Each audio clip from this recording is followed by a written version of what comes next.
Coming up now on Animal Outtakes, They have no means really of helping themselves. how taking a closer look can actually save a bird's life. Here, kitty kitty, Dr. Tracy is testing some of those common feline tales. And let's take a walk through our backyard and see what kind of interesting things we can find. This and much more straight ahead on Animal Outtakes.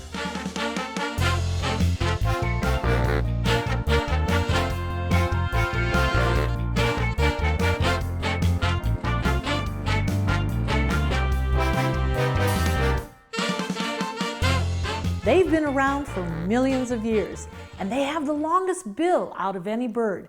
It's this feature that really makes a pelican stand out. They can be found on every continent except Antarctica. So you've likely seen one of these birds before here in Florida, and they are a common sight. And for Beth Weir, she has taken these pelicans under her wing.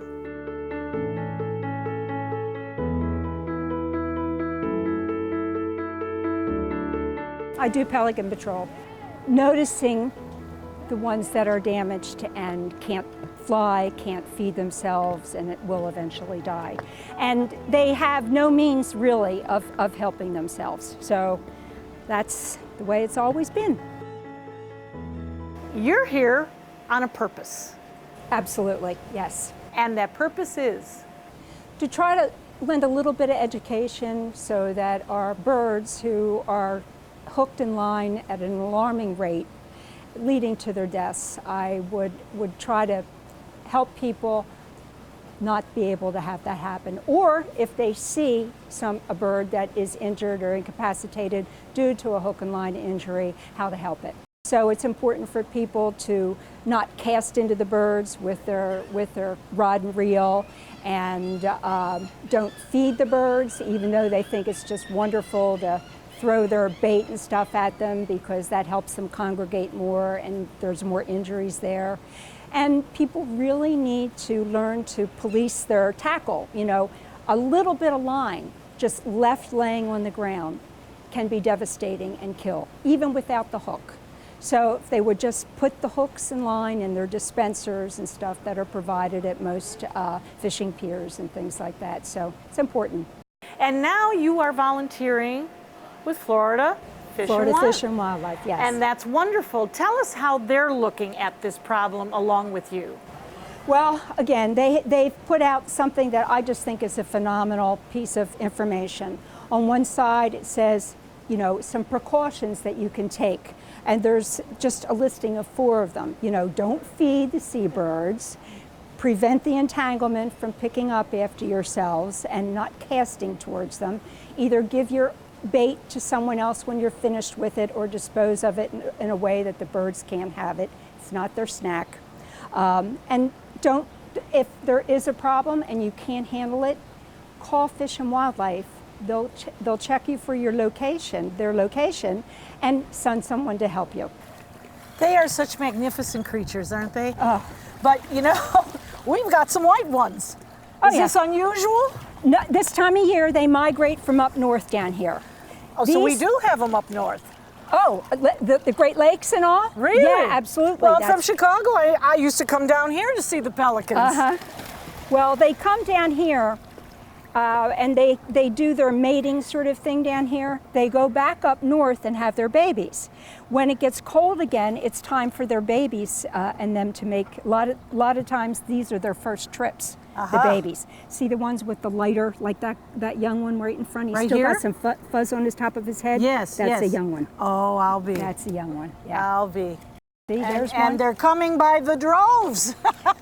Well, if these were not habituated to the piers, the marinas, people around, when I would toss a fish, they would go away. They're the ones that aren't usually in need of trouble.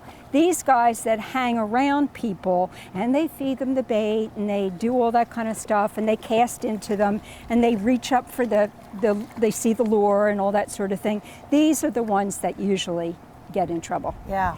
They come from, there are marinas down there, as you know, coquinas over there. Yes.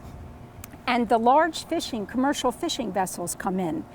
At John's Pass, they see them and they start hopping. You'll see the commercial fishing vessels with the bait and the nets and everything with pelicans already on it coming here waiting for them to Well, I noticed that we embark. have an old ship over here. Yes, And that's at a net camp. and they certainly know that. But I'm looking, now I'm an untrained eye. Sure. But I'm looking here and I see they're very hungry, but I don't see anybody in distress. Correct. Am I correct at this You point? are correct. Okay. But if there was a bird in distress, what would be the next step? Well, for this situation, there's many situations and many ways to catch a pelican. Oftentimes they're on the beach, they're all tangled up in line. You really don't even need a net. But right now for this situation where they're next to the dock in the water, I can demonstrate for you how I do it. Okay. Okay. Okay. Now, what kind of fish are on their diet this morning? Thread herring. Okay. The fishermen call them threads. And they're a whole fish. Should never feed them any part of a fish, no skin, no bones, no carcass, because it can lodge in their throat. And So, they but can- you're throwing the whole fish out, Yes, yes. and that they can get down. Correct. And it's the right size. Okay. The throat can expand, however, the hole going to the stomach does not expand. I see, and it's small. Yes. Yes. Yeah. Okay, so one of these juveniles here I think I'll bring up.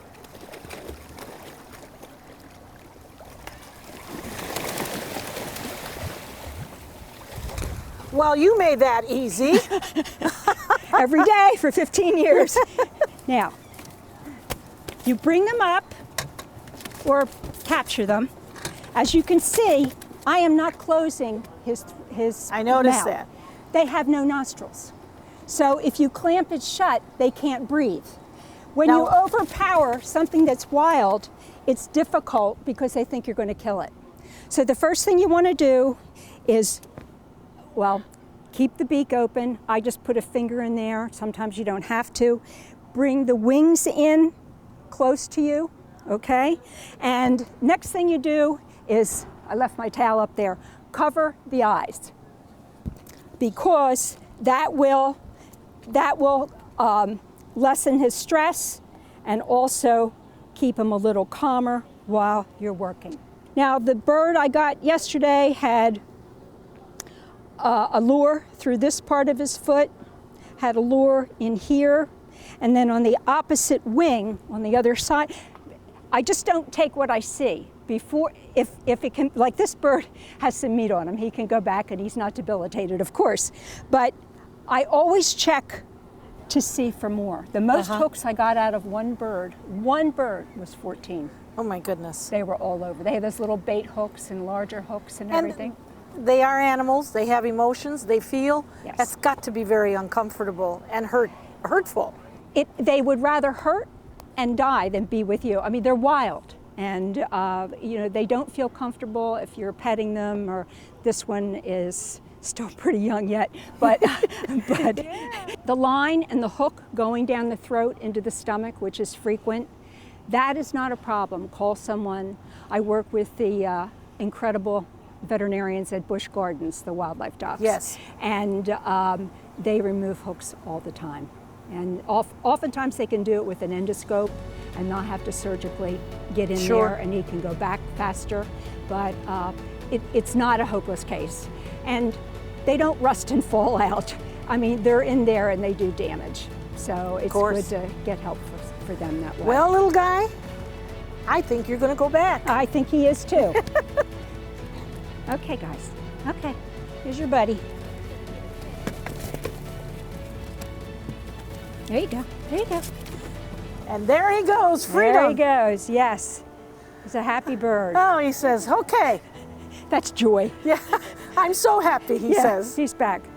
But as you can see, he's not going anywhere. He's undeterred. So they know Angel Beth is here. They know the fish is here.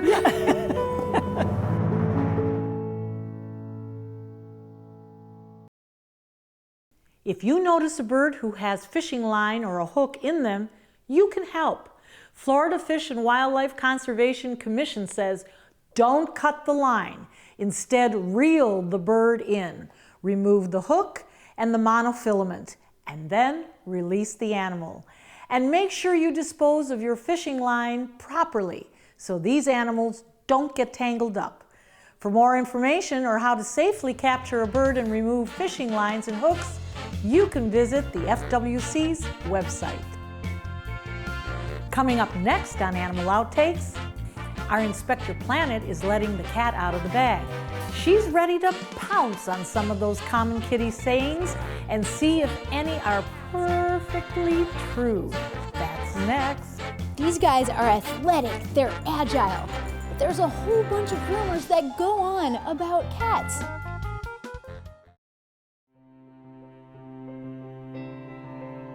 People have asked me what it'll cost to restore all the corals back the way they remember. But I have to ask them, what will it cost if we don't do anything?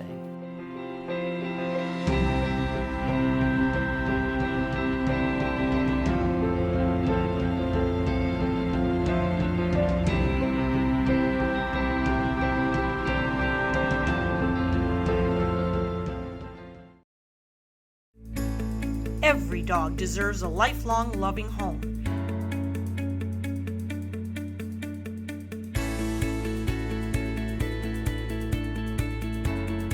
Dante's Den provides a pristine, comfortable haven for dogs that have been abandoned or surrendered by their owners.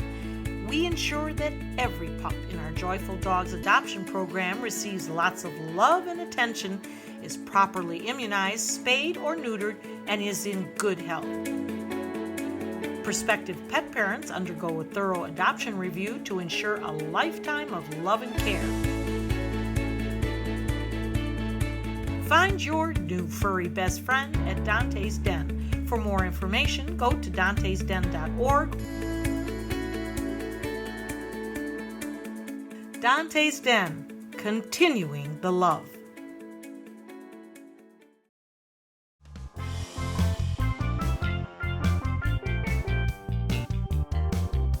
Science is everywhere and it's all around us. It's observing the world, forming questions, and the willingness to find the answers. It's something our Inspector Planet does every day, and you can too. My name is Dr. Tracy Fanara, research scientist and environmental engineer. At Mote Marine Laboratory, I use investigation and experimentation to answer questions.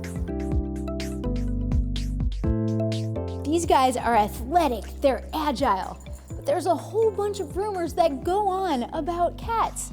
Let's see what's really true about these guys. Cats have been around and living with humans for over 4,000 years.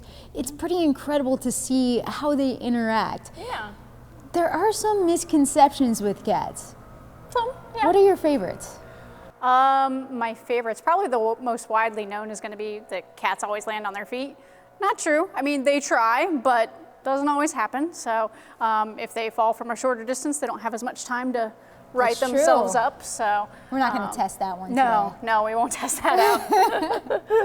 I don't know. I mean, some of the misconceptions about cats is that they aren't trainable. Like dogs, you can absolutely train a cat. I know from personal experience, my kitty proudly won a Jackson Galaxy high five contest. So What does that mean? you can train a cat to do a high five, just like a dog. Okay. You can train them to sit, stay, everything. Really? Absolutely. So these guys are incredibly athletic. You know, we see those weeble wobbles and we know that they always land on their feet. These guys obviously don't hold their weight at their feet. So how is it that they can land on their feet from high distances? Well, that's because of their athleticism and their aerodynamic properties, that they can manipulate their body. They have very flexible ligaments in their joints, allowing them to do things that other animals simply can't do. So do you have any black cats? We have a lot of black cats, yeah. Do you have bad luck on a regular basis? No, another misconception. So black cats, a lot of the old superstitious beliefs about cats are just not true. Really nowadays, black cats get adopted just as much as any other color, but people think they don't get adopted because there's just more of them. Genetically, black is a dominant color, so you just have more black cats being born, so it just looks like there's a ton of them in the shelter that aren't getting adopted, but it's just, they are getting adopted, there's just a lot more of them. So as you know, I don't have a cat myself. Okay. They are adorable. I have more of affinity to lions. Yes. But I have seen these videos of cats, and you know, everybody watches cat videos. Yeah. But these cats were going crazy for these cucumbers. You put a cucumber down and they just jumped. They jumped out of their seat. Yep. Like it was the craziest thing. And then like one cat after another, and I'm sure it's not like that for all cats, but who knows? Maybe. I've heard that the reason why they do that is, one, you're startling them because most people sneak up and put the cucumber behind them, but maybe because it looks like a snake, and so a predator, so they're, you know, natural instinct, because cats are both prey and predator animals, so Right. they always have to watch their back for larger predators, so I think that's what I've heard. Don't know if it's true. That's true. Do you have a snake here so we can test that? No. So here it is. This is our mission. Cucumber and cat.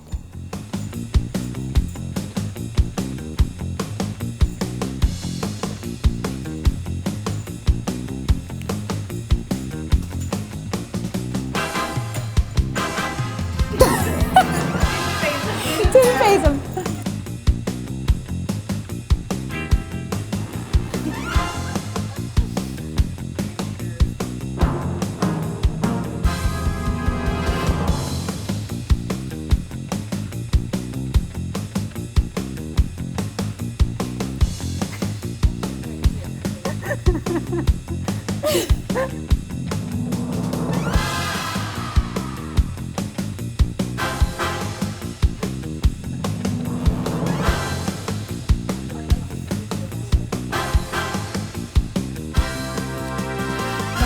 What is this? Okay, well then we have another myth that is now busted. What the heck is going on in those videos, guys? Are you picking the very few cats that actually react to cucumbers? Or are these guys just not scaredy cats? Remember guys, anyone can be a scientist or an engineer with some passion, hard work, and innate curiosity of how the world works. Guys, that's my cucumber. Coming up next on Animal Outtakes, what's in your backyard? We're exploring what interesting animals we can find when we stop and take a moment to just look. Stay with us. There's more Animal Outtakes coming up next.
You can find wildlife everywhere, whether you're in your backyard or the local park. There are animals to be seen. And sometimes you just need to follow those little clues like a hole in the dirt or a ripple in the water to find things that you didn't know were there before. So we were just walking along this path and we found a few clues showing us that we have animal life in this area. And it may not look like anything at first, but when you take a closer look and zoom in, you'll notice along the ground all of these little holes and these dirt balls too. This is evidence of the fiddler crab, which lives here in this park area. And the fiddler crab has one giant claw and a smaller claw for the males. The females just have two smaller claws, but the males have these large ones to attract mates, and the females like the larger claws because those bigger claws help them to dig bigger burrows specifically for the females to lay their eggs in. So that's why she's attracted to the larger claws of the male fiddler crab. And these little dirt balls are all evidence of digging through and making that burrow. And fiddler crabs are also known as detrivores, which means that they will go through the sand and the sediment and sort through it to find any dead algae or animals, and then they'll release the sand and the sediment back in the form of balls out into the environment. So we do have evidence of a lot of these animals here in this area. It seems like they got a little bit scared and they're hiding from us right now, but I'm sure that we'll get to see a few of them shortly. Fiddler crabs can live 2 to 3 years, and their maximum size is 2 to 3 inches. One of the reasons, or the main reason that they're called a fiddler crab is because when the male is using its smaller claw to pluck up sediment and sort through it, it looks like it's playing that larger claw, hence the name fiddler crab. Now the females with the 2 smaller claws are actually more efficient at finding food because the big claw of the male is not able to sort through sediment. It is just for show and also battling other males to fight for mates. This fiddler crab has a really big hole. Notice the diameter of this hole compared to some of the other ones that are around in the area. Like right here and right here. These are definitely made by juvenile animals, but this is a fully grown adult male that's hiding in this large burrow right here. And that diameter is probably pretty close to 1 inch. And you may have seen the bright purple on its carapace. These crabs, just like most other crabs, are continuously going through phases of shedding their exoskeleton, which is that outer layer, that shell. And they do this fairly frequently because they are getting too big for their britches. And when they do that, they release that exoskeleton, and most crabs will actually expand or grow up to 25% of the original body length right after molting. That is a process called molting, of shedding the exoskeleton and regrowing a new one. Now, after they shed this exoskeleton, they are really vulnerable. That shell is really soft, and it can take hours or days for the new shell to harden depending on the species. We know softshell crabs as crabs that we like to eat in the restaurant. Softshell crabs are not a particular species. They're any species that have recently molted and are in the process of hardening that new carapace. They're getting rid of old materials that are decomposing, and so they're really playing a part in just the circle of life and continuing that transition of nutrients from one phase to another. Also, fiddler crabs are usually in high numbers. With any type of crab, these females are laying close to 300,000 eggs at some time. So when they're producing this amount of animals, even if they don't make it fully to adulthood, they are feeding other animals like birds or large fish. And so just being part of the food chain is really important, no matter what type of animal you are.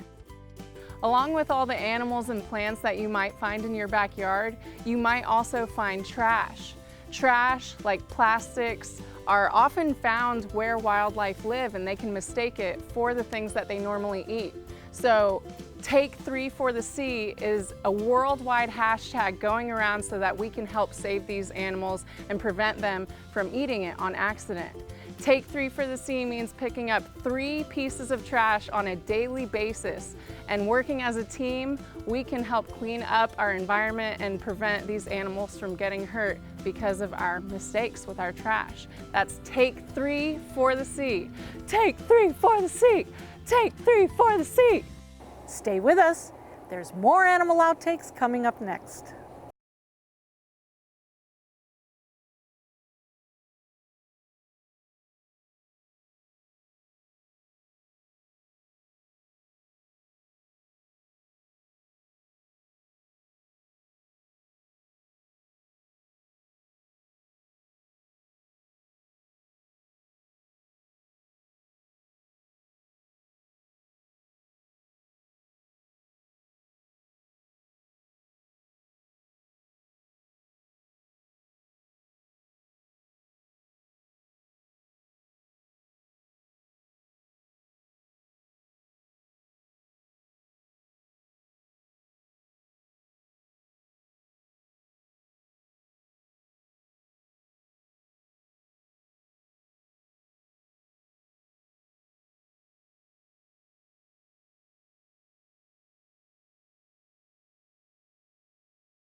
This show is produced by Dante's Den Foundation, a lifetime care facility for our four-legged friends.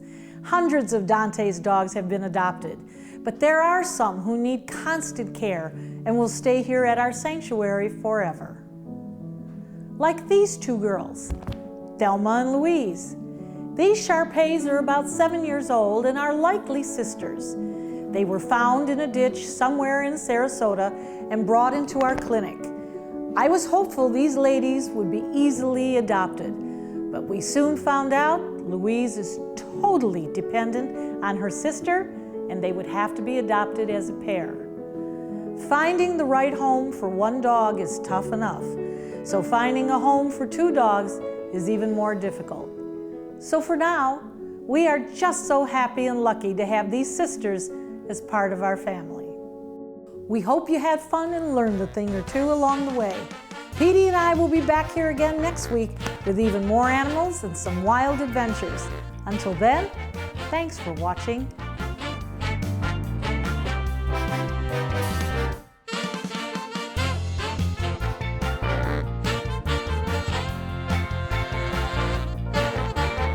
He moved his foot. And he sits.